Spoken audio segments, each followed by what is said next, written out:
Many years ago, the moon goddess created the supernatural creatures.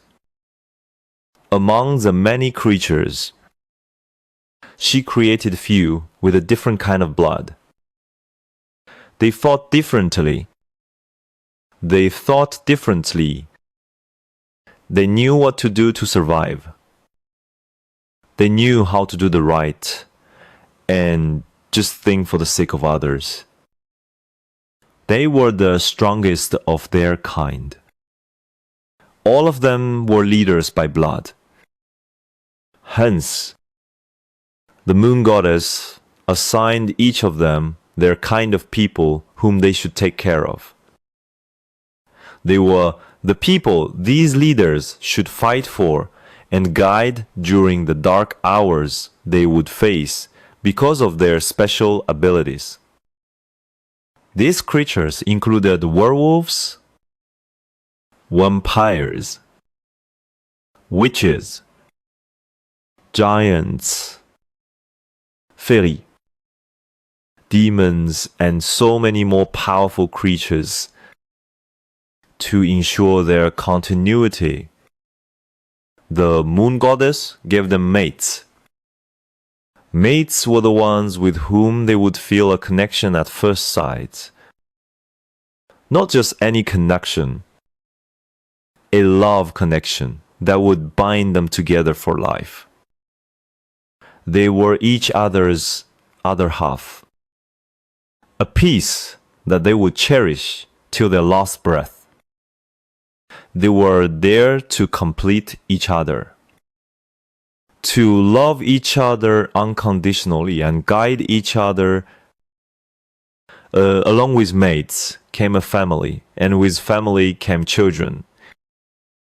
Just like all supernatural, the leaders had mates and children, having the blood of the strongest of their kind running through their veins. The children were already leaders as they took their first breath. All these powerful creatures together were a force to reckon with, and with the wrong guidance, they could turn the world into hell. The leaders were there to ensure peace not only between the creatures but also between the human world and supernatural creatures. They had to ensure that the thin line separating these two worlds would not be crossed from either side. Under no circumstances should humans know about the existence of supernatural, for they would hunt them down. On the other side, supernatural creatures should not prey on those with no special abilities, nor should they prey on each other, risking to erase their own existence. These two major rules kept the balance between the world and prevented the scale from tipping to one side. However, as time passed by, everything was bound to change, and the lives of these creatures were no exception. Starting from when the first supernatural creatures walked the earth till now, where they roamed freely all over the earth, there had been a drastic change in their ways of living and beliefs. Mates, despite being such a pure connection, has been neglected by many. Rejections kept arising between mates, causing severe pain to each other, denting the once pure relation in the process. As they grew hungry for power, they forgot about what gave real happiness, their family. They neglected the latter and fought for the former. Even if there were plenty who still had faith in mate bonds, it was not how it once was. The leaders were no different. The first leaders were passionate, honest, caring, loving, and just. But now, The leaders are only hungry for power. Being born as the leader's children, they knew the throne was theirs. They became overconfident and looked down on those who were not as lucky as them to have that fate. They ruled by inciting fear in the people they were supposed to protect. The people feared the leaders more than they feared the real threats. With this new way of ruling, the blood of the leaders lost their importance. Where they once meant strength, intelligence, and loyalty, now they just meant a small boost of power. Time passed. Cruel leaders ruled and then left. Great leaders ruled and then left. It became the new cycle of life. They awaited the death of cruel leaders and the rise of great leaders. In this power-driven world, not all hope was lost. In the dark hours of the night, everywhere was surprisingly calm. The calm and slow breeze shook the leaves of trees while the moon shone brightly in the dark night, its rays casting a serene glow over the trees. But little did the people know, it was the calm before the raging storm awaiting them that would cause the scale of balance between human world and supernatural world to tip on one side. Most surprisingly, it would not be because of humans. It would be the supernatural creatures who would be their own downfall.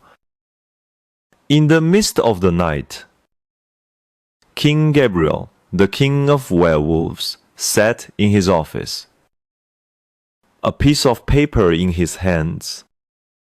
Every time he read the paper, he grew more frustrated, for it was a threat that could make him lose his kingdom, his people and his family, not being able to reread the words again. He crumbled the paper and threw it across the room, a low growl escaping him as his wolf got agitated, causing his eyes to change colors. With his kingdom at the brink of war with other supernatural creatures, the vampires, his anger was justified. A fight among the different creatures was a rare occurrence, but when it did occur, it left its imprint with thousands of deaths, destruction, and new enmities being formed. This new war was a difficult one to win, but he could never surrender for his pride. A knock resonated in the room, pulling him out of his trance. At the sight of his mate, the king visibly relaxed, and so did his wolf. After all, mates were also there to keep each other in control.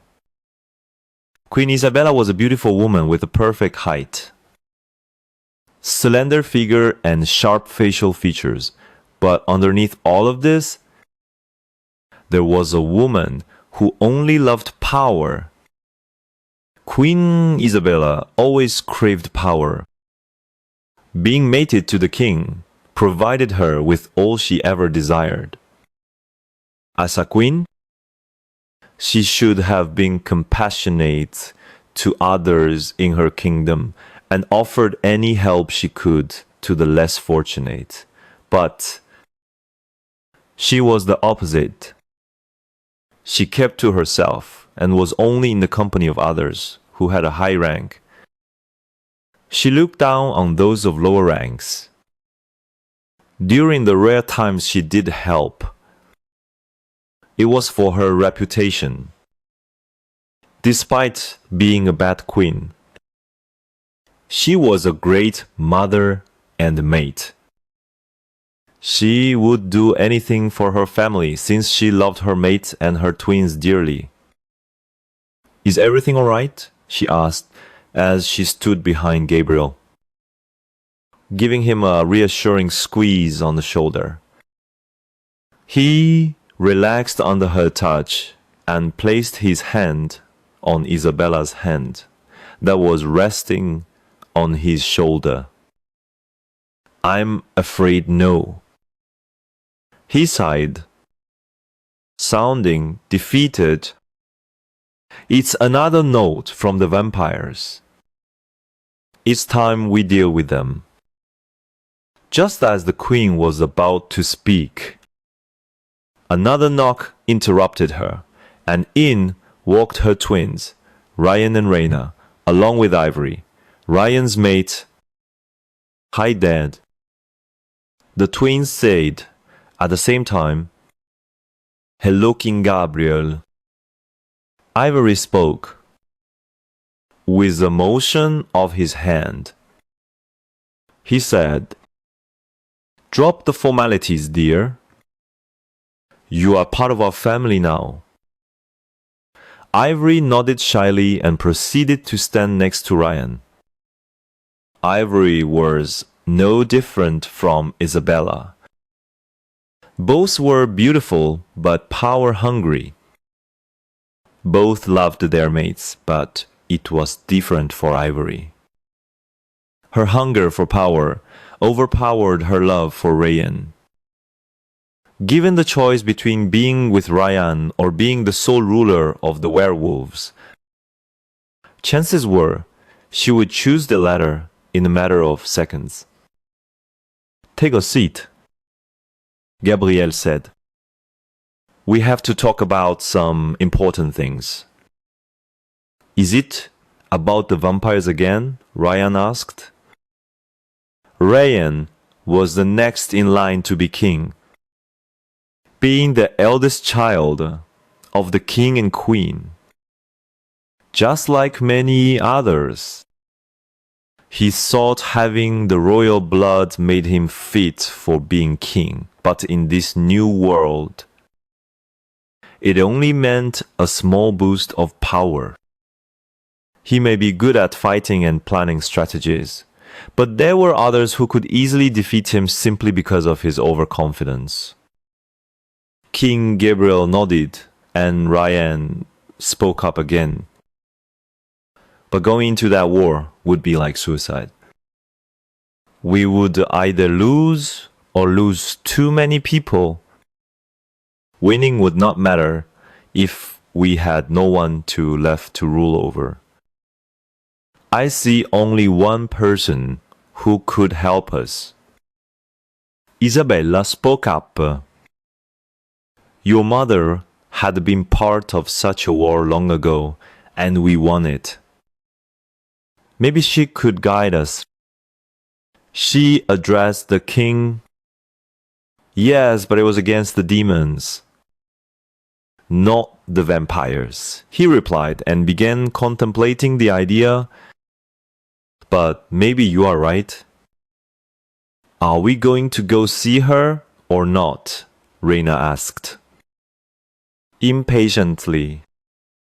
She was always one for adventure, but she always created troubles, grave ones, but was never held responsible for. She was the princess. Despite her sweet, innocent, and caring exterior, she was nowhere close. That's our only option. King Gabriel said before, getting up and heading to their indoor garden, accessible only to members of the royal family, with the other behind him. Standing in front of the big double glass doors, the king motioned the guards to open them. During the past years, the garden had not changed. The king made sure it was taken care of regularly. The garden was not big but not small. Vines grew around the pillars, and continued on the ground to the neatly cut grass. Grain bushes, adorned with beautiful flowers, grew on the sides of the garden, along with big trees in each corner. In the middle of the room, there was a white coffin, placed on a big white concrete structure, surrounded by rose bushes. Petals fell on the coffin from the trees. Next to the structure stood a beautiful white pedestal with golden lines and transparent gems, creating an intricate design on the structure with a white ball on top of it. The edge decorated with golden flowers. A concrete pathway connected the structure to the double glass door where the king and his family stood. They made their way towards the coffin. The king brushed away the fallen petals. On the coffin, Natalia Royal was written in bold, golden letters and golden lines, created a beautiful, ancient style. Are you sure about this? Ryan voiced out. There was a reason why put herself under that spell. He is right. Reina supported her brother. We did promise to not wake her up so soon. If we win the war, it will be worth it, Gabriel said before taking the pocket knife he brought with him. Since the spell could only be broken with the royal's blood, he slid his palm, letting a few drops of blood fall in the white bowl. The blood started swirling in the bowl, and the golden lines started glowing, lighting the once transparent stones in the process. The glowing lines ran all the way from the pedestal to the white concrete structure on which the coffin was placed, finally reaching the coffin, making the golden lines as well as the name written to start glowing. A magical glow could be seen around the structure, and the royal family watched, anxious. Once it stopped, the king proceeded to open the coffin, revealing a pale yet beautiful woman. She is not waking up, Reina commented. It takes time for the spell to wear off, Queen Isabella replied. They shifted her to her room and did the only thing they could, wait. A few hours later, as everybody sat in the office of the king, the door busted open, revealing a frantic maid. Sorry for not knocking, Your Highness. Your mother is up, and she's really angry and breaking tight things, she said, breathless, not wasting any time. They dashed towards the room, the sound of objects breaking becoming clearer. As they entered the room, Gabriel had to pull the others back just in time as a vase went flying past them, crashing into small pieces upon impact with the wall. Mother, calm down, Gabriel said. If there was anything scarier than his mother, that would be his angry mother, and currently she was more than angry, being woken up from the sleeping spell. Natalia felt angry, tired, frustrated, betrayed and sad. Angry because her peaceful time came to an end. tired because of the effect of the spell as well as the thought of what awaits her in this harsh world. Frustrated for not being able to get back under the spell where she was offered a form of escapism. Betrayed because the promise her family once made was broken. And finally sad. Sad because of the fact that her broken heart was still as broken as it was when she first went under the spell. "How can I calm down?" she exclaimed. "You broke the promise you made. You knew why I was under that spell, but still." She left the last part hanging, and Gabriel visibly flinched at his mother's words. "We did not have any choice, mother." Isabella spoke up. "We are in dire need of your help." Natalia calmed down a little upon hearing that the kingdom needed her help. Even if she was no longer queen, they were still her people, and she would do whatever she could to help them. "What happened?" she finally asked. "Do you have any idea how to defeat them? You did defeat the demons once." Gabriel asked as he finished explaining her everything that happened during the war against the demons. Our main strength was our unity. Not only unity among us werewolves, but with the other creatures. We should get more allies and fight as one. I will get right to it. Gabriel said, "One more thing. The entire royal family should fight side by side. Not just you four." All of them looked at her in confusion. "What do you mean?" Reina asked. "We are all here. Ivory is also with us." Annalise. Natalia said. Everybody visibly tensed at the mention of the youngest princess, for it was after a long time that her name was spoken between the walls of the castle. "She will not be coming here?" Gabriel said firmly. "Under no circumstances should she set foot here." "You know what she did?" "Yes." "Grandmother." Reina added, "How can you forget what happened all those years ago?" "I did not forget anything." Reina. Natalia glared at her. Enough to make her stop talking before she directed her attention back to Gabriel. Before she could speak, Rayan added, "Instead of helping us, she might as well kill us."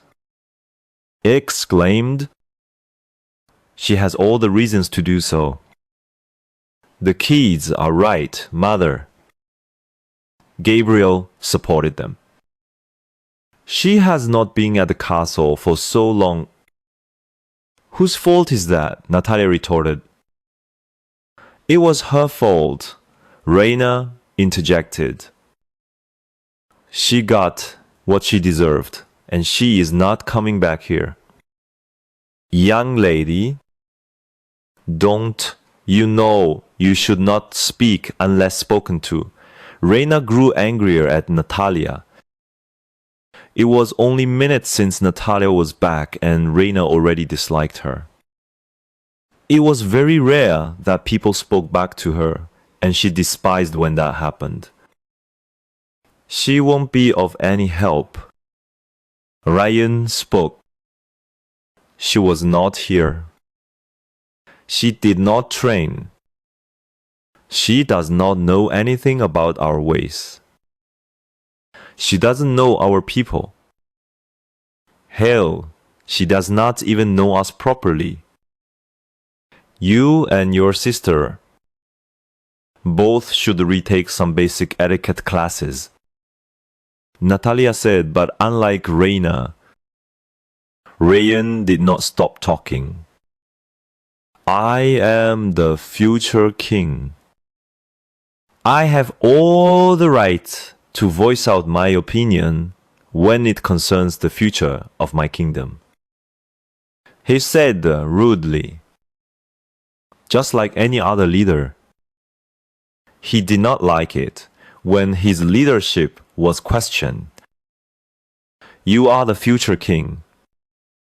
Natalia emphasized on future king. You are not yet. You are still a prince. You are not queen either then. Ivory stepped up beside Rayanne. Confusion crossed Natalia's face as she looked at the girl. Who are you again, dear? Ivory felt insulted at her words, but nonetheless maintained a polite smile as she introduced herself. I am Ivory. Ryan Smith. Ivory, dear.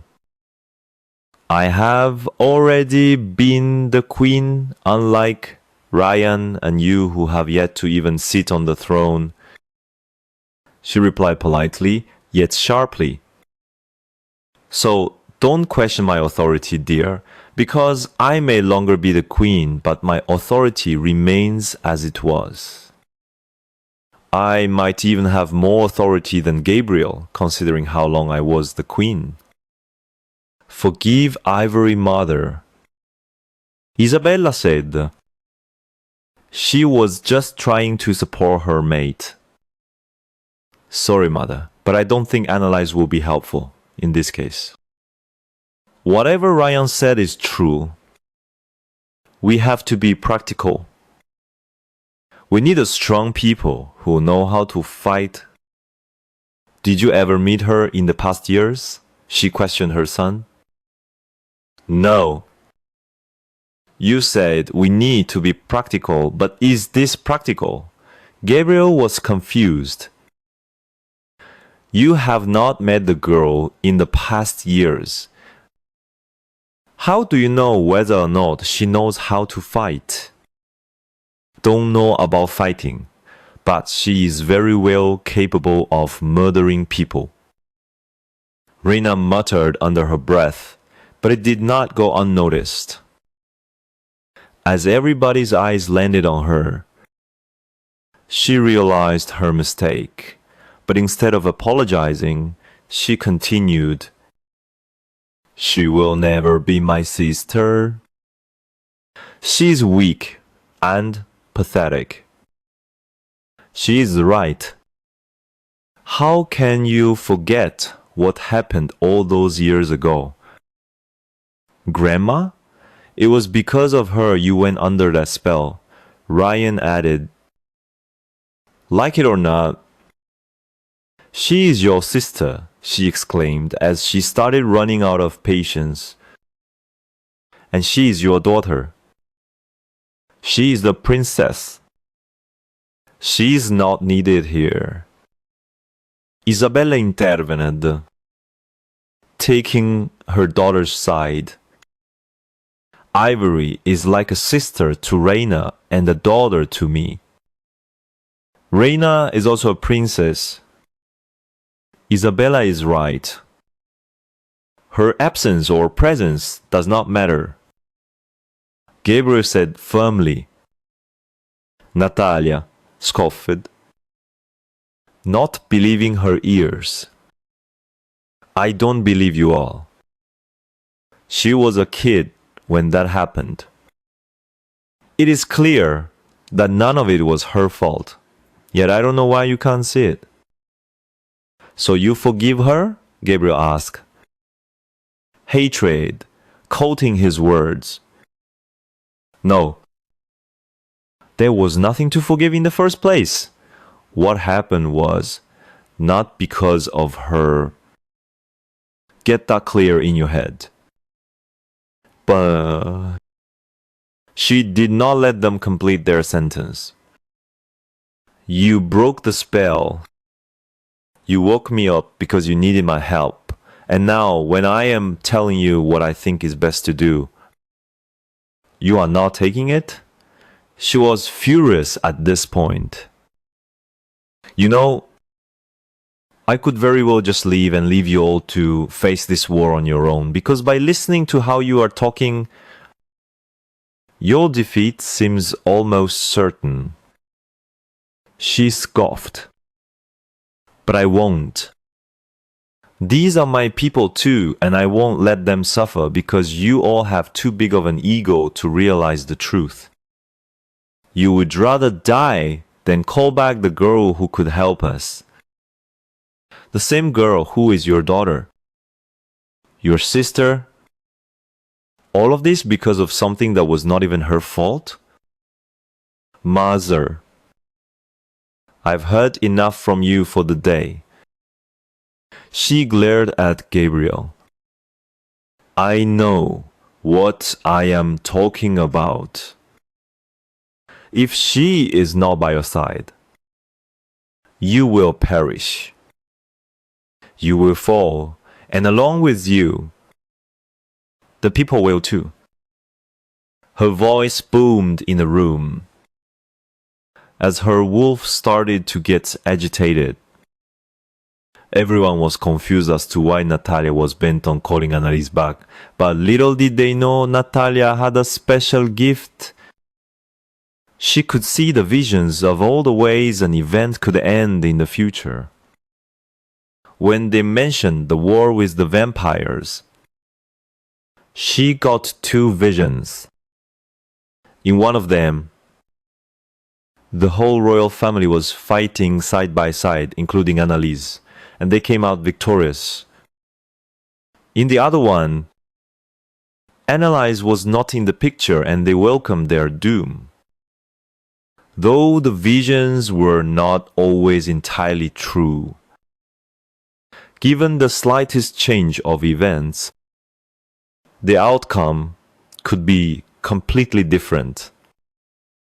Calling Annalise could make them win the war only if everything went as it was supposed to with no interference.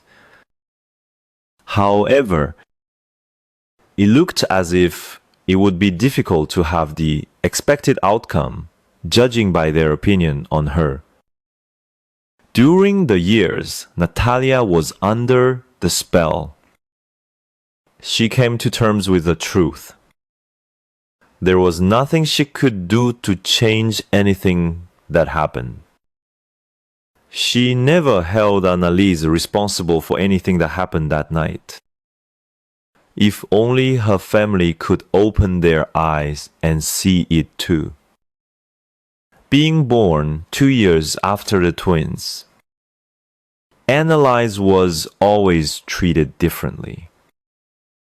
She lived in the shadows of her older siblings. Despite being born into the same family, it was as if Annalise had different parents than Rayan and Reina. Her own father regarded her as nothing but a burden. Her mother was no different. Isabella did not care for her as she did for Ryan, and Raina did. Despite her loving, motherly instinct, she could not bring herself to love Annalise. On one side, Rayan and Reina were spoiled, pampered and given everything on a platter. But on the other side, Annalise did not have it easy. Most of the time, she would be ignored or even get talked out of it. On the rare times she did get something, it was already used by her siblings first.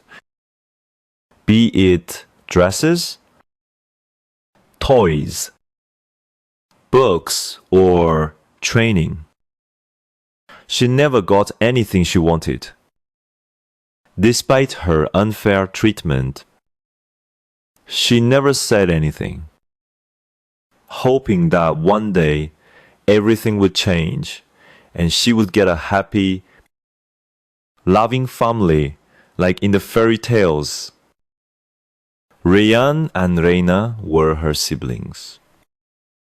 As a brother, Rayan should have cared for her, protected her, fought for her, played with her and guided her. As a sister, Reina should have supported her, helped her in her time of difficulties, played with her, taught her new things, and experienced so many things together as sisters. None of it happened. Instead, they turned their backs on her. They rarely talked to her, and when they did, it was never kind words. They followed in the footsteps of their parents, bullying her and accusing her of things she never did for the sake of their fun. All of this just because of one simple prophecy, the words of a seer. When she turned one, she will be responsible for the doom and the rise. She will bring death, but also a new life.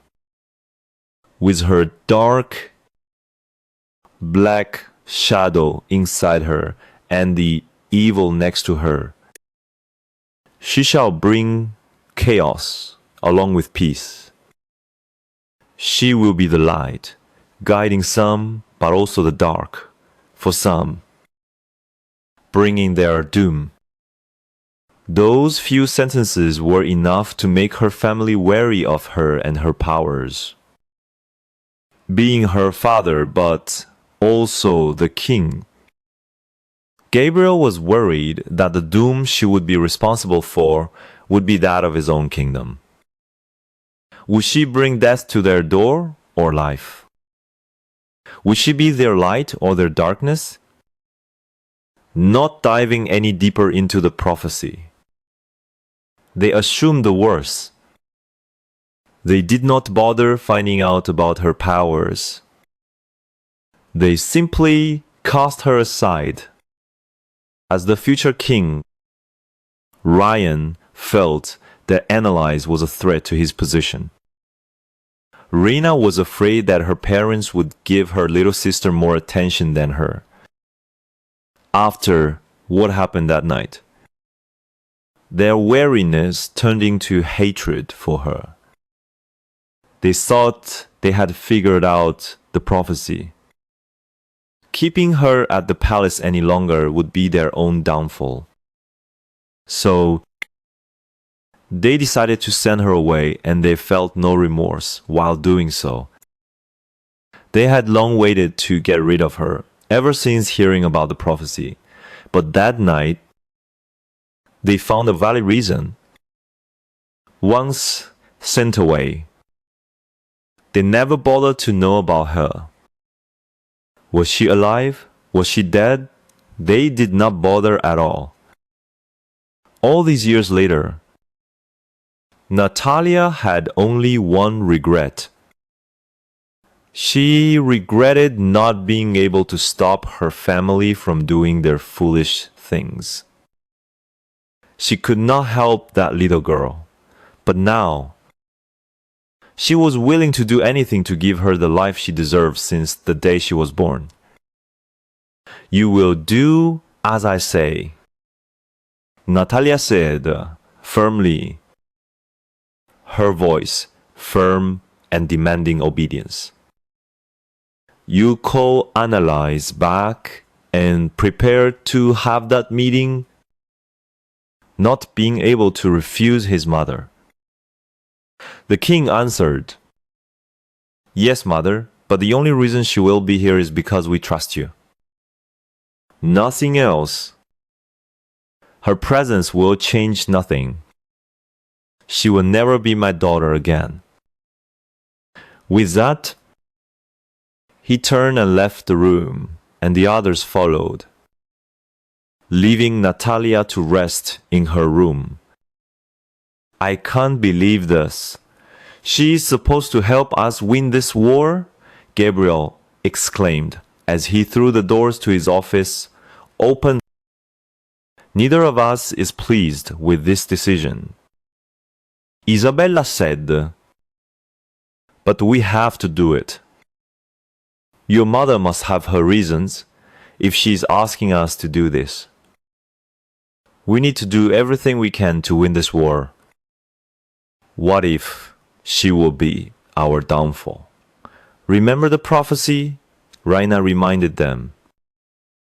With all of us together as one, she will not be able to do anything, Ryan said.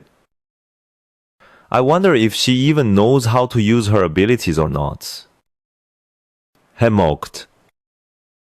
Imagine the person that supposedly will help us win this war, cowering with fear. Reina laughed. Who is she actually? Your little sister? Ivory questioned. Unfortunately, she is... Reina informed her. She is 2 years younger than us. Ivory had yet to meet Annalise. Today was the first time heard about her since all traces of Annalise were long gone from the castle. Why does she not stay here? You don't have to worry about that. Ryan reassured her. Just know that she deserved everything she got. What if Mother is acting like this because of the spell? Gabriel voiced out. What if she does not mean it? Isabella sighed. The spell's effect has long worn out. Gabriel, as much as we hate this, we have to do it. Fine, he said and began writing the letter to call her back. While they were all considering her weak, little did they know who she was meant to be since she took her first breath. Underestimating her would be their biggest mistake. A few days, just 5 days. Then I can finally leave this place behind me. Evelyn, my best friend, grumbled as she sat across me at the table. She frowned as she went through the last assignment of our school year. You have been repeating the same thing for the past hour, Evie. I think I got it, I said as I went over my own work, flipping the last page. I closed the file because I need the motivation to do this, she said, irritation clear in her tone.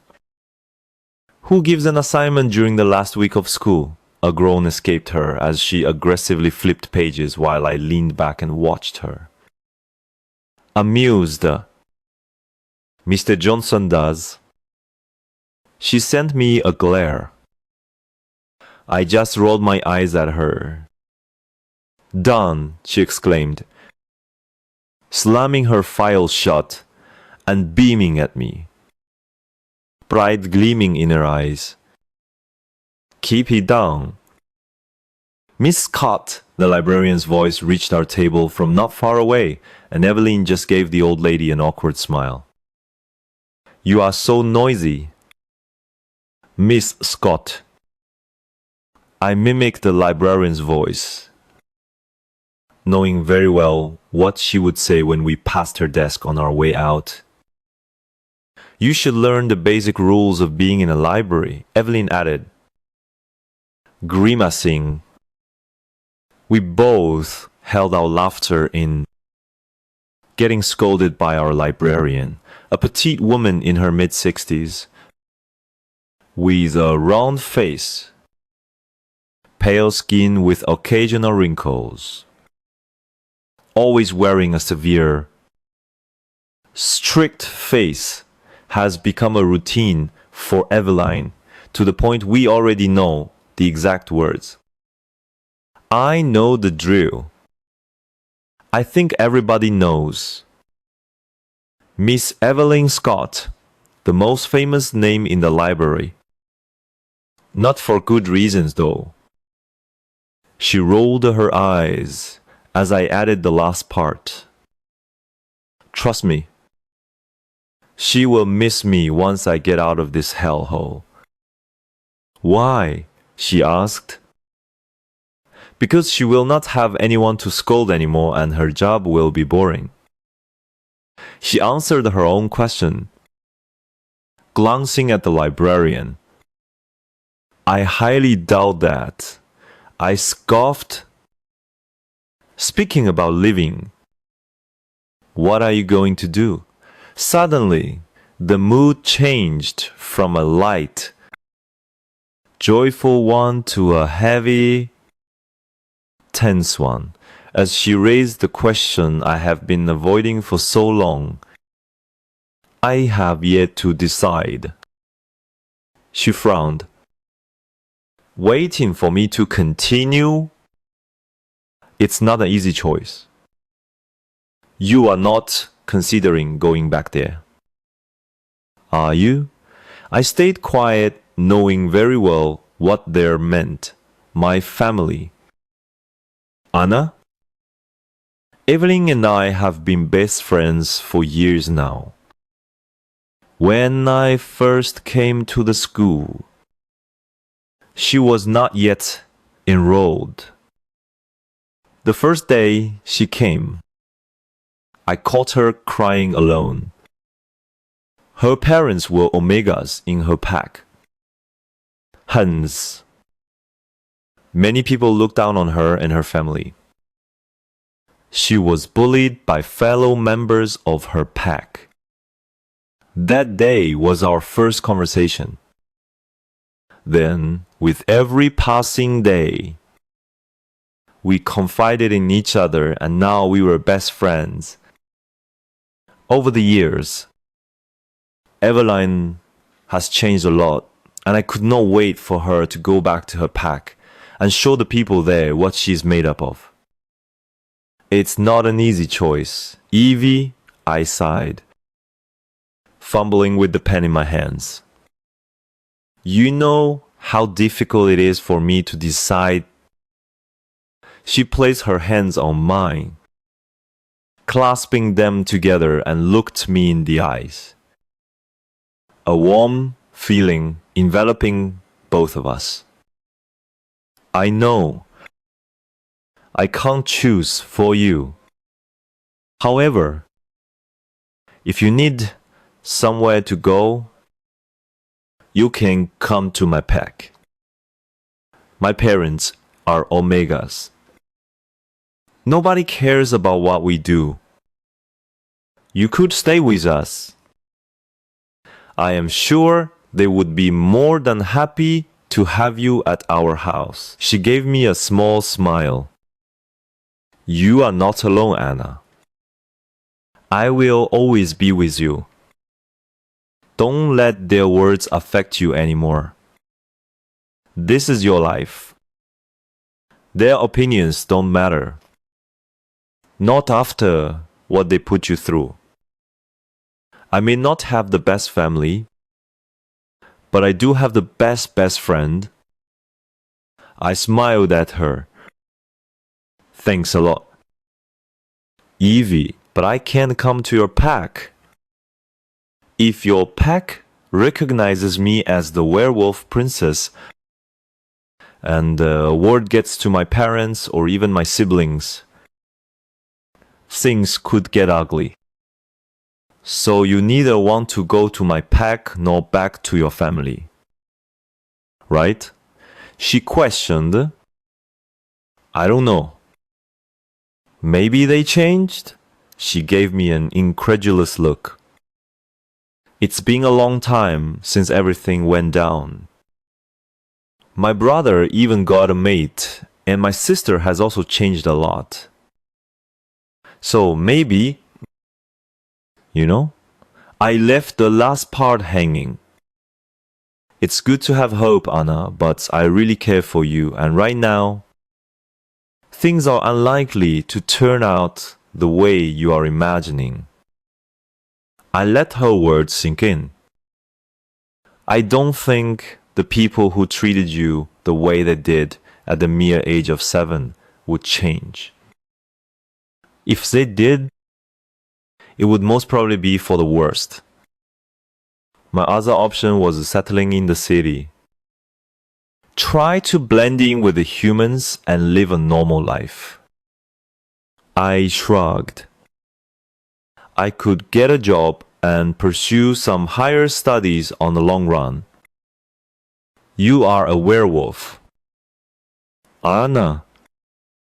The princess, she exclaimed, earning another retort from the librarian. You can't just completely let go of your origin and just live as a human. As the time goes by, it will get harder. You will have to connect with your wolf. Go for runs. And in your case, you even have to control your mysterious powers. What if people find out who you are? Most importantly, what about your mate? I groaned. I feel like my head is going to explode. She sighed before speaking again. Look, Annalise, I don't want to impose anything on you.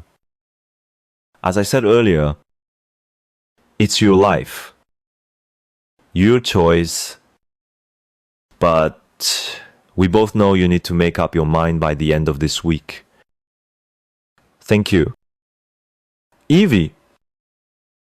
My voice came out as a whisper due to the lump being formed in my throat.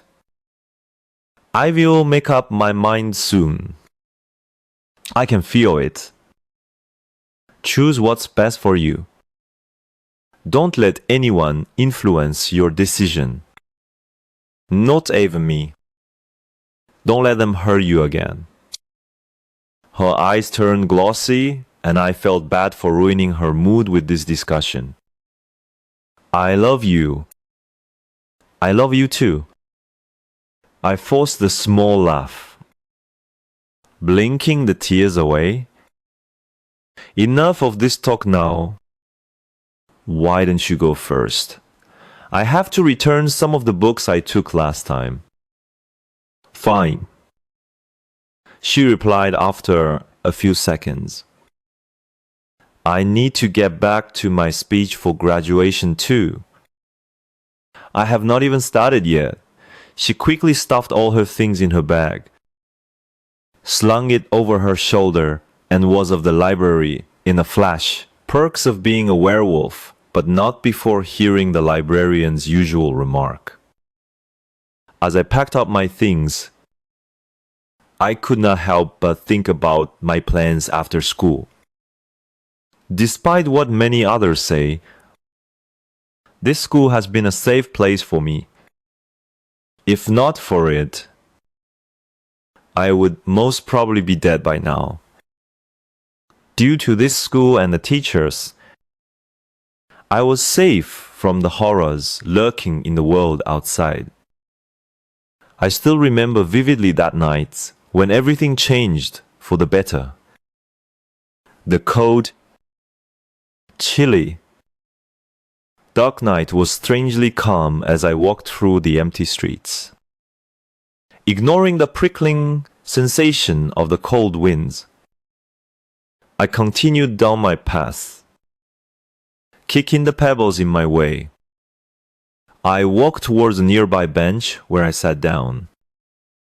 I leaned my head against the backrest and closed my eyes, relaxing upon hearing the familiar rustling of leaves combined with the howls of owls and occasional gusts. I took in a deep breath, the cold air hitting my nose. My thoughts went back to the daily nightmare I have ever since what happened that night. The same nightmare has been playing in my head again and again. Every day. Every night. No matter what I do, I can't escape it. It has plagued my memories, and I am afraid it will be forever. Waking up at 3 a.m. Again this morning, I needed to clear my head. I snuck out of the house without being seen by Christine, my nanny, ever since my parents sent me away. Christine has been taking care of me. She catered to my food, clothes, school and recreational activities, though she never showed any affection to me. All she did was out of her sense of duty towards the king and queen of werewolves. Growing up, I have always heard stories about princess lives. The perfect life, a loving family, beautiful dresses, being pampered, getting everything on a platter, a Prince Charming and a lovely castle. However, in my case, it was different. Very different. I had a family, but they were not loving. I had dresses, but those already worn by my sister. I was never pampered, and I rarely got what I wanted. A Prince Charming never entered the picture. Instead of a castle, I was in an apartment with a nanny and no contact with my family. The only thing I awaited most was my shift. At 16, I am supposed to shift, and I am still 13. Once I shifted, I would no longer be alone. I would have my wolf who would act as my friend, my sister, my confidant, and hopefully like me, with her by my side. I would be different. I would be stronger, smarter, and more confident. At times I can't help but wonder, my parents would be proud of me if I shifted. Would they want me back? As much as the latter seemed impossible, it is one of my earnest wishes. I wanted to feel loved by my parents, my siblings. I wanted their support. I wanted to make them proud. A sound from the vicinity made me open my eyes. Looking around, I found nothing, but I felt someone's eyes on me, following my movements. A rustling noise from the bushes caught my attention. At the same moment, the lights near the bench started flickering and the wind blew stronger, making the leaves rustle. Dread settled in my stomach as my hair stood on end. I took in deep, silent breaths, straining my ears. The rustling in the bushes became louder and more violent as I felt my heart beat in my chest rapidly. I stood up, despite the fear holding me like a vice. I took little steps backward, not wanting to make any noise. Sweat beads formed on my forehead, and my hands trembled as different scary ideas flashed in my mind. My senses were overwhelmed by the fear. I was alone in the dark with nobody around to help me. I stopped breathing as I looked right into a pair of red, glowing eyes looking at me menacingly. My steps faltered as the latter came out from the bushes. His skin was pale, with prominent veins under his eyes, and blood dripped from the corner of his mouth and extended fangs. A vampire. He took slow, teasing steps towards me, playing with me like a predator did to its prey. With each of his steps forward, I took one backward. Suddenly he lunged at me, letting out a scream. I shielded myself from him with my hands, waiting for the impact of our bodies colliding and his fangs buried in my neck. It never came. Removing my hands, I saw the vampire on the ground, burn marks on his body. Before I could be relieved, he started moving, groaning, not sinking. I spun around and bolted in the opposite direction, towards my apartment. Looking back, I saw him getting to his feet before his eyes met mine, a wicked grin on his face. There was no way I could outrun him with his special abilities. I did not reach far before I saw a blur heading in my direction. I screamed as he collided with me in a matter of seconds, sending me flying against a nearby wall. I wheezed as I fell to the ground, on my knees, placing my hands on the ground for support. I looked up at him. I felt blood dripping from my forehead. "You are not human." "Are you?" Malice was clear in his voice. He lifted me by the collar and slammed my body into the wall. I tried prying myself out of his hold, but it was impossible. I felt my air supply being cut off from the impact, and my eyes watered. As my hands fell to my side, I sensed something next to me, a rod. Immediately, I took the rod and slung it at him with full force. It was not enough to hurt him, but he let go of me and I fell to the ground. I scrambled backward as he reached for me, snatching the rod from my hand. He threw it to the side, earning a whimper from me. Tears pricked my eyes. As I frantically looked around for another weapon, he tried grabbing me again, but I was quicker and rolled to the side. The rod was out of reach, but from the corner of my eyes, I saw a wooden stick and I got a little hope again. Before I could act, he was in front of me, hitting me in the face, and I stumbled backward. My vision blurred. My head spun as I wiped the blood from my lips. I felt him grab my hand, and I yelped as he pulled me towards him. I felt a rush of adrenaline in my body, and I resisted his hold, failing miserable. Swinging my hand, I managed to hit him in the face, and his hold loosened. On instinct, I pulled away and ran in the direction of the stick.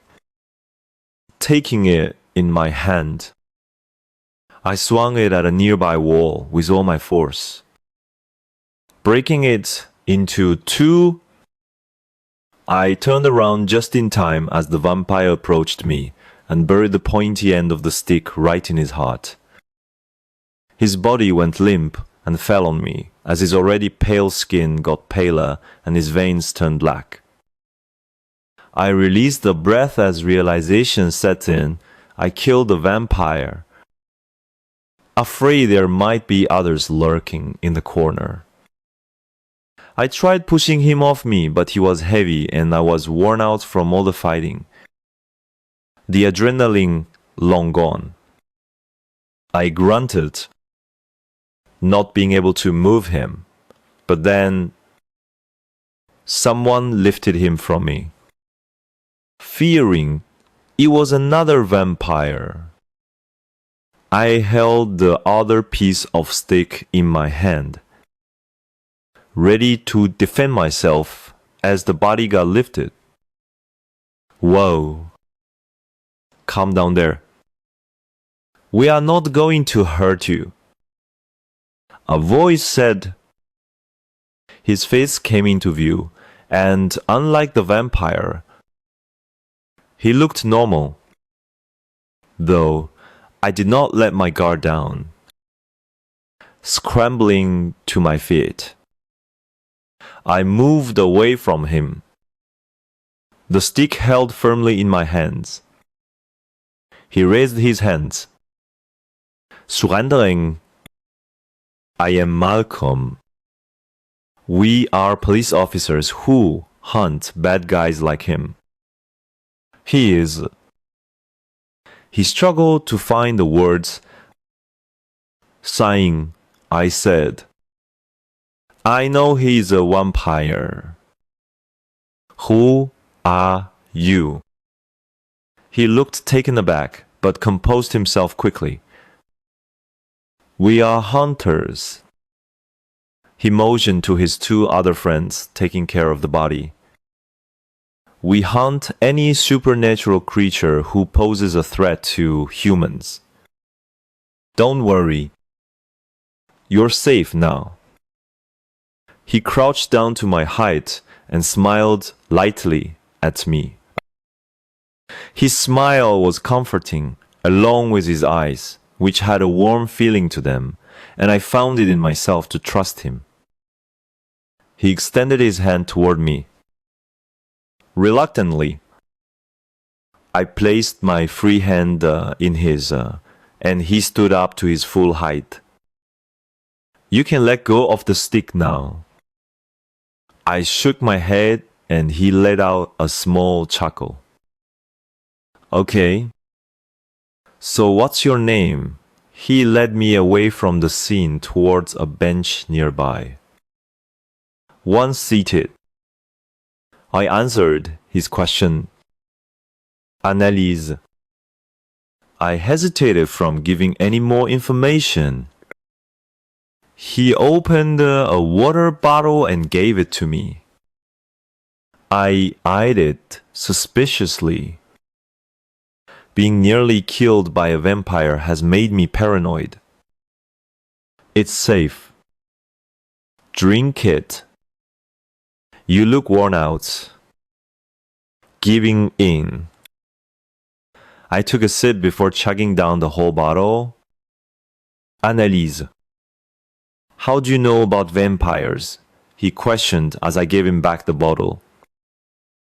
I am a werewolf. He admitted. Then why are you not in your pack? And where are your parents? I stayed quiet, not knowing what to answer. You don't have to hide anything. I swear I won't hurt you. You can trust me. He extended his pinky finger towards me with a sheepish smile on his face. Completely contrasting his rough exterior, I found myself smiling as I interlocked our fingers together. Promise. He added, Well, iaman Alice Royale. He stayed silent, waiting for me to continue. I am currently staying in an apartment a few blocks down from here with a nanny. That's it. I shrugged. So you are the werewolf princess then? His voice was calm. I nodded.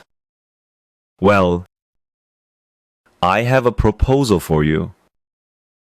The organization I work for has a school for the supernatural, like you.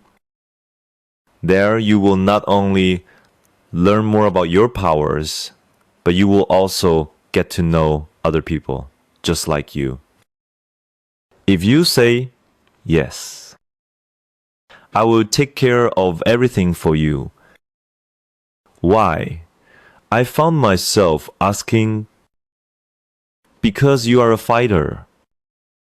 You killed a vampire without using your powers. Imagine the great things you can do when you learn about them. He said, and for once I felt proud of myself. You are a fighter. If I could help you reach your potential, I would be most honored. What if my parents refuse? I will take care of them. He reassured me. So, is it a yes? He acted as a show host, holding an invisible mic in front of me, earning a laugh from me. I nodded. He smiled at me and pulled me in a 72. It was an unexpected and painful event.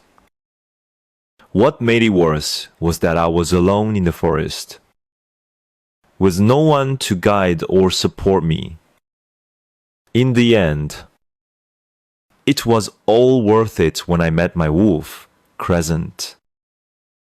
A black wolf with pure black, silky fur, and silver eyes. Black wolves are rare among female wolves, but a common occurrence for alphas and kings like my father.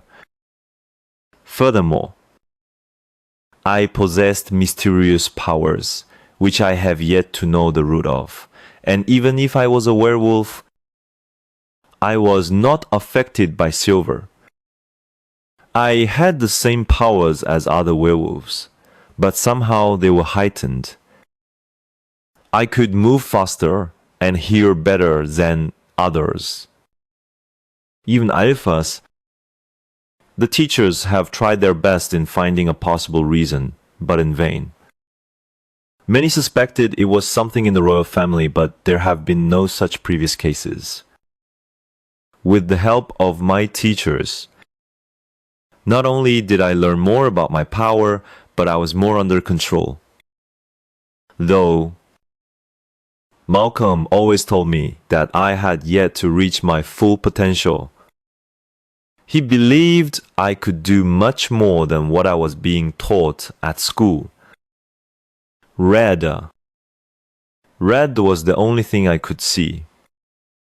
On the walls, on the bed, on the floor, on the ceiling, the table, the chairs, the broken windows.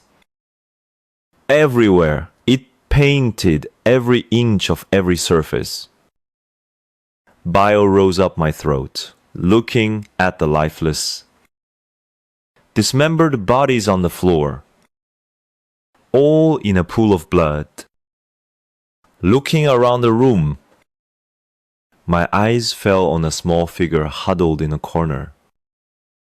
She had her knees pulled in with her arms around them as she hugged them closer to her. Her face was buried in her arms, shielding her from her gruesome surrounding. Her messy hair cascaded down as she shook slightly. I gasped as she lifted her face. Looking at her surrounding, the girl was me, years younger, with a round face, gentle features, cheeks tainted with blood and red, puffy, stained eyes. I could not believe my eyes. It is impossible, I chanted in my head. Eyes fixed on her. Slowly, one by one, the dead bodies moved. At first, one lifted his head. Then another moved his hand and another his feet. Together, they all got on their feet, and the sounds of their bones cracking reached my ears along with their snarls. No, I whimpered. my voice shaky. In a matter of seconds, they were all up, forming a barrier between me and my younger self. I moved around, getting a better view. All of them moved simultaneously toward the same point, younger me. Panic settled in as I watched.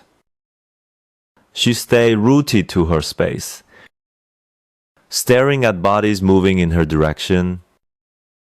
I screamed for her to get up, to get out, to run, to shout for help, to defend herself, but it all fell on deaf ears. Not knowing what to do, I threw myself between her and the monsters walking toward her. I tried pushing them away with my magic, but it did not work. My magic was not working. Looking around frantically, I tried to grab a vase, but my hands passed right through it. I was helpless. I could not do anything. Before I knew it, they were in front of me, and on instinct I shielded myself with my hands. They walked right through me. I was invisible to them. They could not hurt me, and I could do nothing to protect the younger me. Turning around, a gasp left my mouth as I saw one lift his sword before bringing it down on her. The last thing I remember is screaming before everything turned black, and I fell in an endless abyss. I jolted awake screaming. My breathing came out, ragged, as my body shook slightly from the horror. My hair stuck to my forehead due to the sweat, and my hands fisted the blanket tightly. Scrambling on the bed, I turned on the table lamp, looking at the clock. It was still 5 a.m. A sob escaped my mouth as I hugged my knees close to me. It was just a nightmare, I reassured myself. My heart still pounded in my chest as I got my breathing back to normal, though the tears kept falling. At times like this, I am thankful for not having a roommate. I stayed in the same position for the next few minutes before my breathing was stable again. Not later.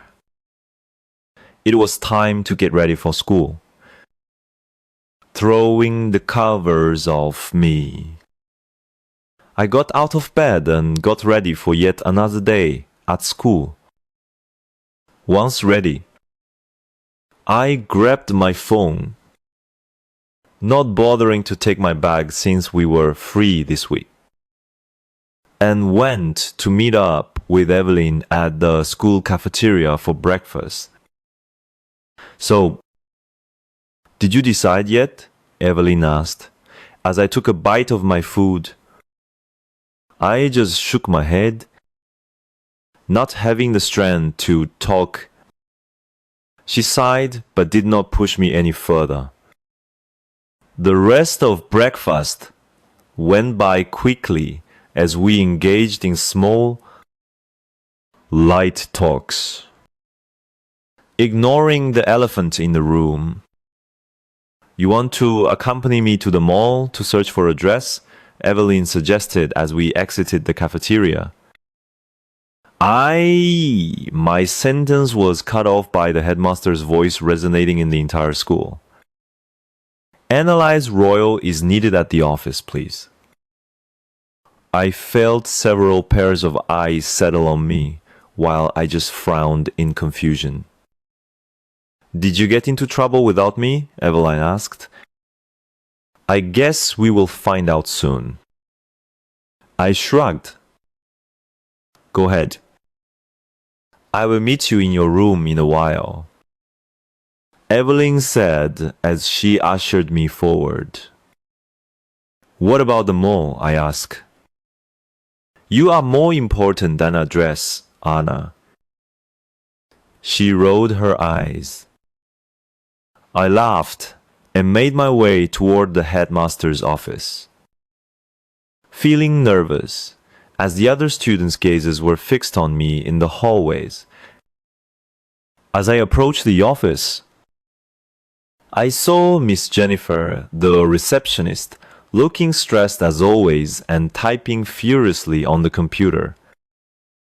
Miss Jennifer was a beautiful woman in her early 40s with black hair, hazel eyes, round face, button nose, and full lips.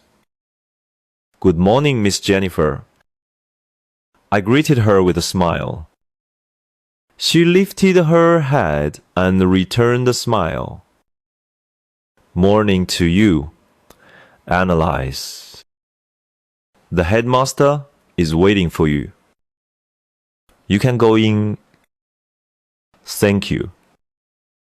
I walked towards the office door, knocking twice. I twisted the handle and entered the room. As always, the headmaster was sitting behind his big mahogany chair. Several files displayed on the table, as his glasses rested on the bridge of his nose. Good morning, sir. Analyse. He acknowledged my presence. Please take a seat. He motioned the chairs in front of him. As I took my place, he adjusted his glasses and closed the files on his table, stacking them on one another. The office was plain with basic wood furniture and two large arch windows behind the headmaster's chair, overlooking the courtyard, and a large painting of the school's founder in the middle of the windows. On the other two sides of the room stood large shelves accommodating several books. Where are you with your speech for tomorrow? He asked, while he searched for something in his drawer. Great. I smiled, even though I have yet to start it. Good. He closed the drawer and placed an envelope in front of me. I believe this is for you. From your father.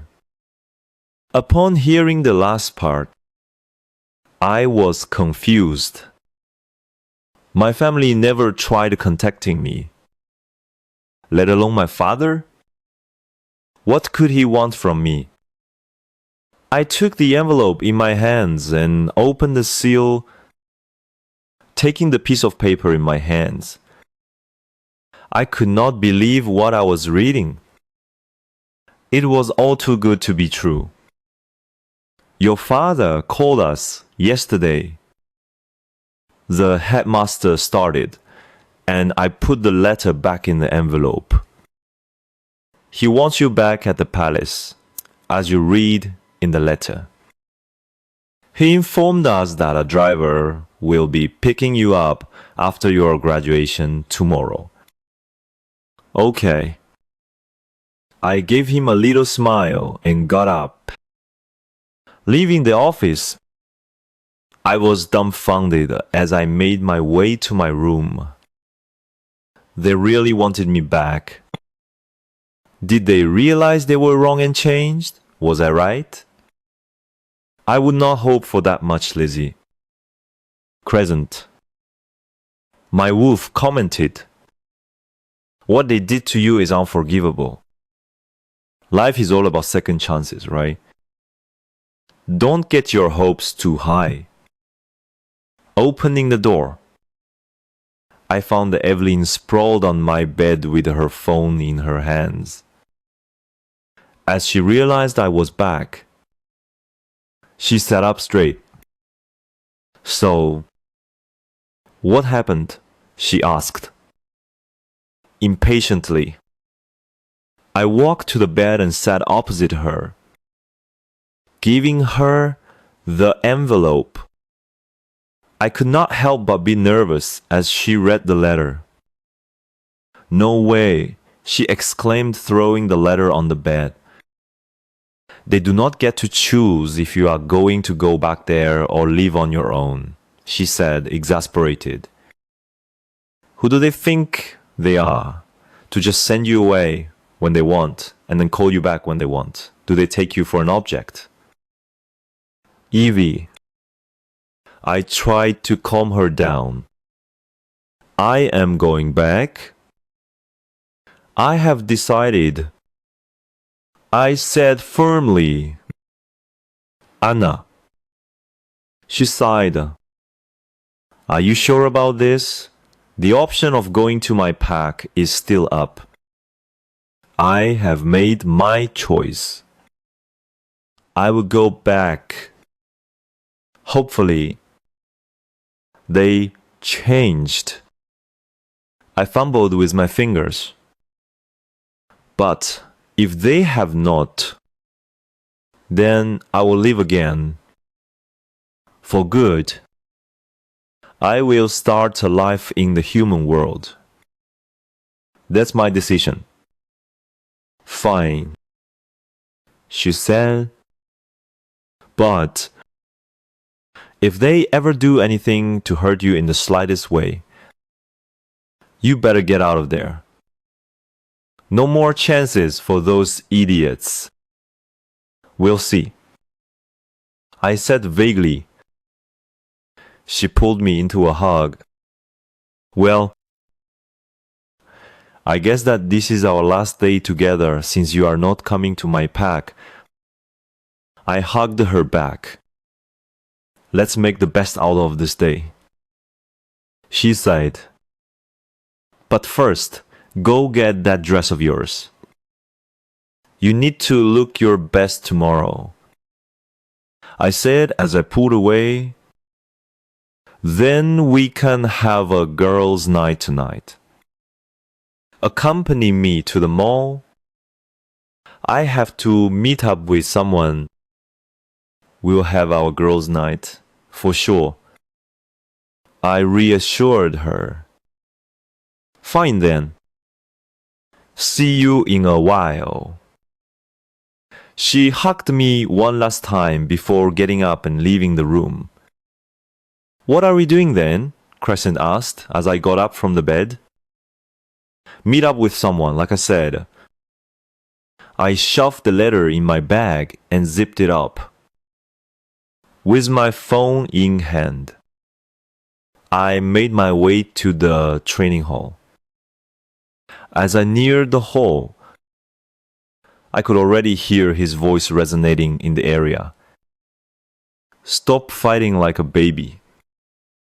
I have seen kids fight better than that," he shouted at whoever was training. "Stop giving them a hard time. It's the last week of school," I said. Malcolm turned around. Even in his late 30s, he still looks like that night. If not better, with his 6 feet muscular body, square shoulders, firm jawline with a 5 o'clock shadow. "Training is over," he shouted, and the worn-out students quickly scrambled away, taking all their belongings with them while Malcolm laughed. "What are you doing here at this time? Little fighter? Shouldn't you be with your friends spending your last day together?" "Yeah, but I needed to tell you something first." I followed him as he went towards a nearby bench and go, "This bottle of water?" My parents called me back. "So, are you going back?" he asked.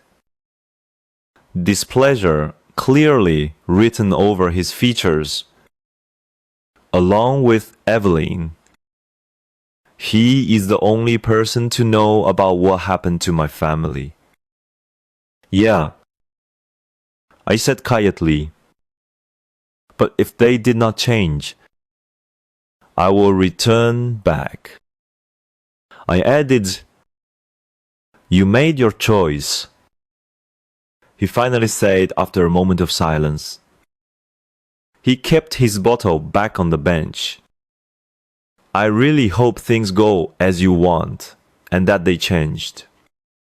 But if you ever need anything, and I am serious right now, no matter how big or how small your problem is, if you need help, I will always be there to help you. Understood?" I know. I nodded. I had something else to say too.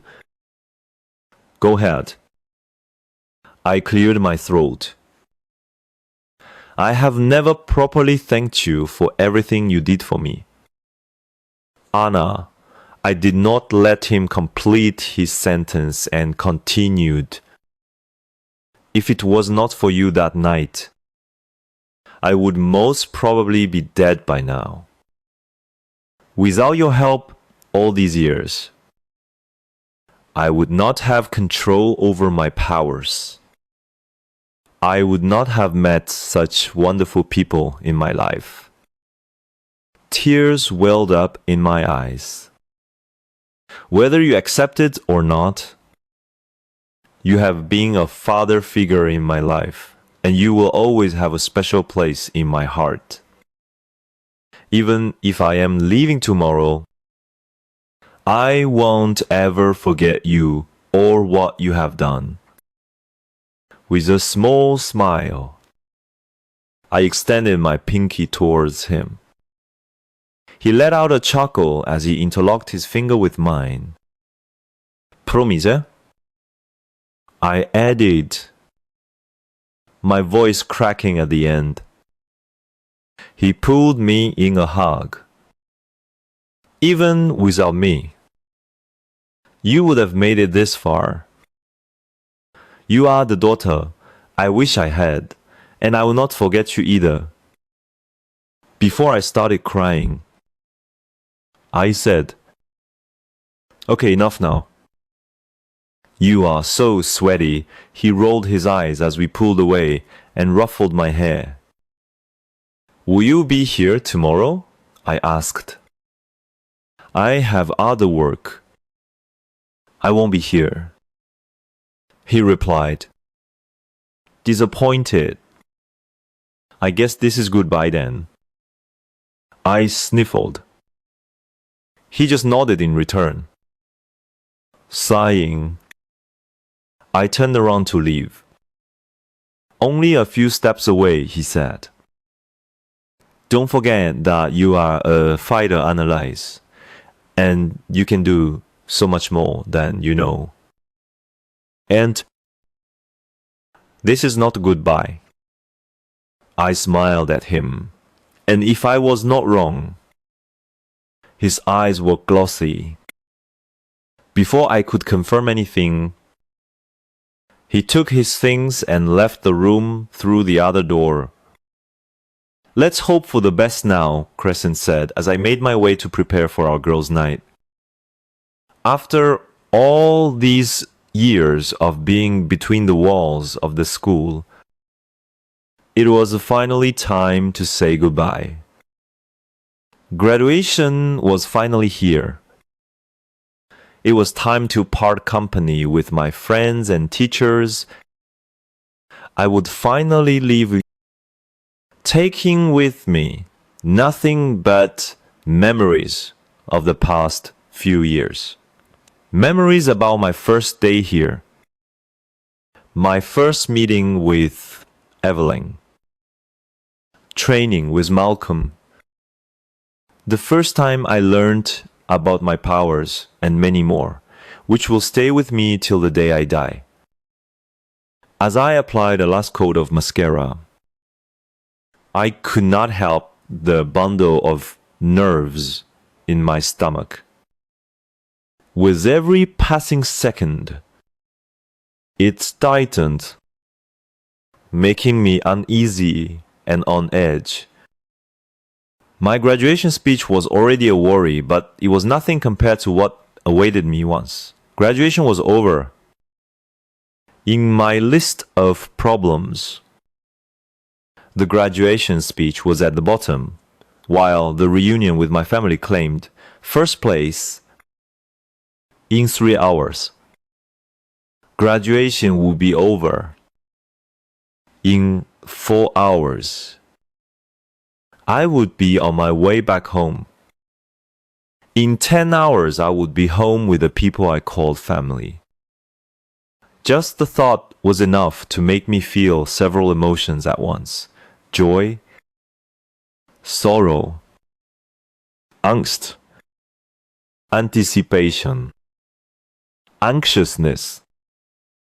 All of these emotions combined were enough to make me nearly throw up my breakfast.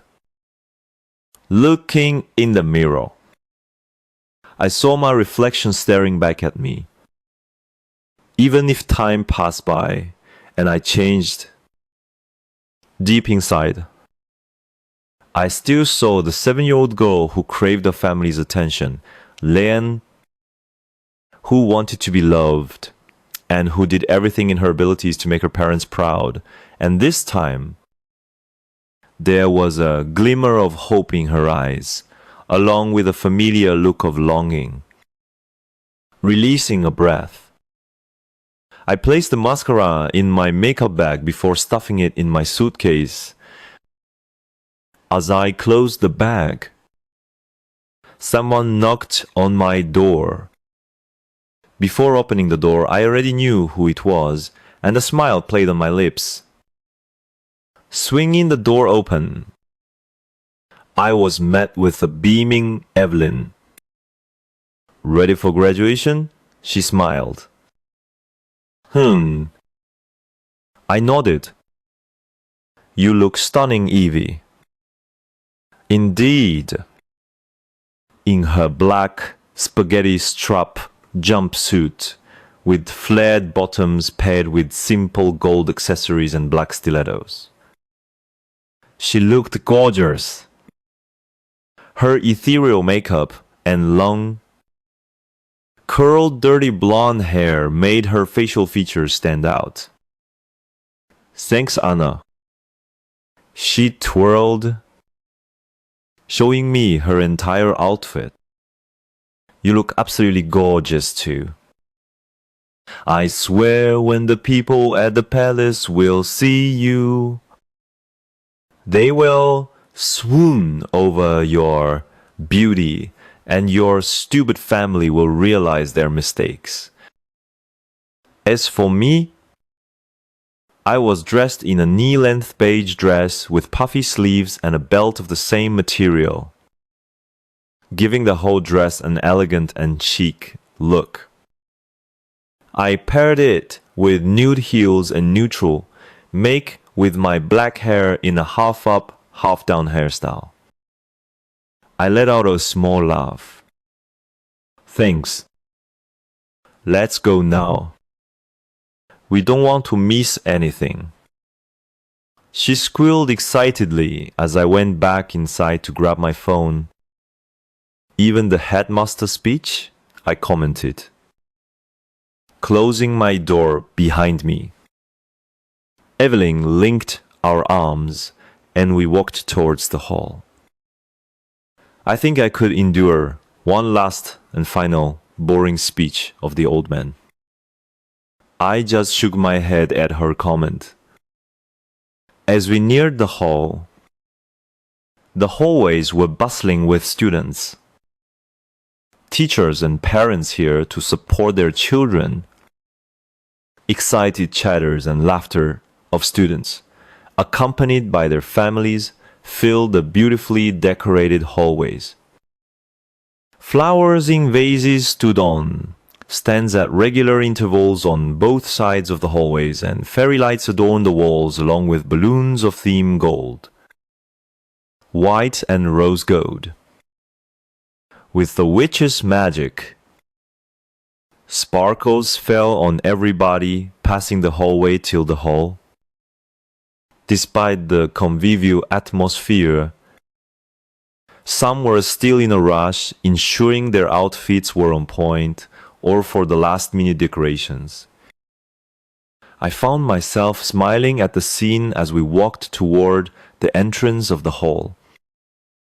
It was no different from the hallways with the same theme going on though. It was more detailed. A big chandelier hung in the middle of the room with almond-shaped pendants strewn about. The lighting reflected in the glass, casting a spectrum of colors all over the place, being more prominent with a little touch of magic. In the middle, a long red carpet was laid with stanchions on both sides. The two sides of the stanchions were filled with perfectly lined up rows of chairs. The usually dull stage was shining with the fairy lights hanging over the place, and smaller chandeliers hanging. Magical letters reading "Happy Graduation" floated on the walls. On one side stood a mic and a podium. Not wasting any time, Evelyn and I rushed to take our seats and waited for the ceremony to start, as the excited chatter of students filled the room. A few minutes later, the hall was filled with attendees. The proud look on the parents did not go unnoticed as they sat and talked with their kids, and for a second I felt a pang of jealousy, but I pushed the feeling away as the headmaster, dressed in one of his finest suits I have seen him wore, went up the stage. Standing behind the podium, he cleared his throat. "Good morning to you all. I will start by congratulating the lot of you for making it up till here. It was only because of your hard work, patience, and practice that you are all here today. Even if you caused a bit of trouble on the way here, you all truly deserve this day. I am proud that from the little troublemakers you were when you entered the school grounds, you are now grown-ups who are mature and know what to do for the well-being of others. It was my honor to be able to contribute to your journey of becoming who you are today. The entire school is proud to have you amongst us, and I am sure you have also made your parents proud today." A round of applause went off in the audience. I won't take any longer and torture you with my boring speeches today. The crowd laughed. However, I hope you have a great life ahead of you. Make the right choice for you as well as others. Use your gifts carefully and wisely for good causes. I wish you all the best for the new, long journey awaiting you all. Thank you. More applauses went off. Now I would invite Annalise to make her speech, he said before leaving. As more applause went off after the announcement, I felt myself becoming nervous, preoccupied with thoughts about my family. I completely forgot about my speech as people turned to look at me. I regretted not making my speech due to my lack of preparation. The nervousness was now doubled as I stayed rooted to my place. I felt someone grab my hands. Evelyn looked at me, a soft and encouraging smile playing on her lips. "You got this," she whispered, giving her a small smile. I forced myself up, taking a deep breath. I made my way toward the stage, feeling the gaze of the people watching my every step. As I stood behind the podium, I wiped my sweaty palms on my dress and let my eyes wander around the crowd, being met with many expectant looks. I recognized some of the faces as my classmates and others. Random students I passed by in the hallways every day.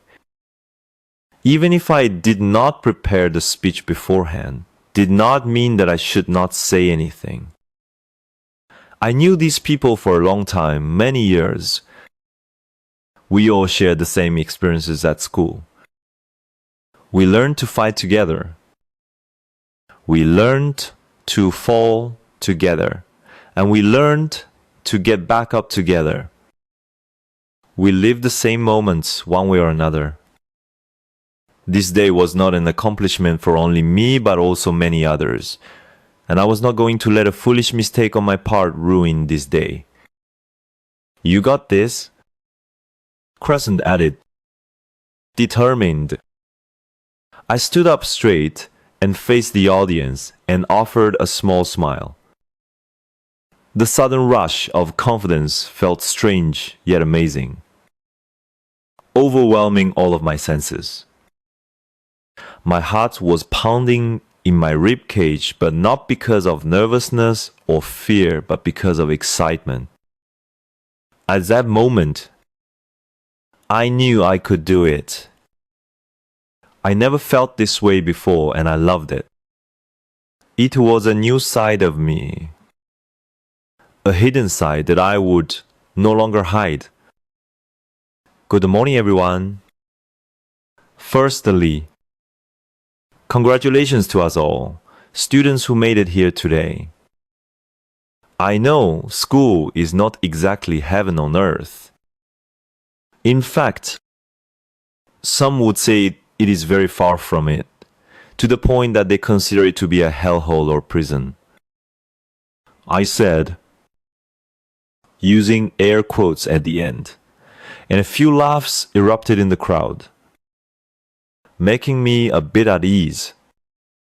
But hey, we go through it despite the countless challenges we faced on our way here. Be it our studies, our powers, training. We got through it all. I took in a deep breath, letting my words hang in the air as I thought about my next words. This journey has been a great and memorable one, which I think none of us will ever forget. However, we owe a lot to the teachers who have been at our side throughout this journey, not only as our teachers, but also parents or even friends. Students cheered in acknowledgement. I would like to thank all the teachers here for helping us control our gifts and find our true selves. Also, I apologize for all the migraines we caused you all during this journey. Several students laughed and teachers joined in too. Most importantly, the headmaster, thank you for opening this school for us. I know we have not been angels. Most of the time, we were far from it, and I know we played a huge role in turning your hair white. He shook his head with a smile. But thank you for believing in us despite the mistakes we have done. Lastly, thank you to all the students here. We have all stood with each other together and supported each other. I hope that we have a great future ahead as we leave this part of our life behind. We should use our powers and knowledge for the good. Let's not let the efforts of the teachers and headmaster go to waste. Thank you and happy graduation to us all. Many cheers went off in the audience, accompanied by thunderous applause. I found myself beaming at the scene as my nerves buzzed with excitement and satisfaction. Maybe speaking up in front of many was not so bad after all. You did great, Crescent said as I descended the stairs. Great job, girl, Evelyn cheered as I went back to my place.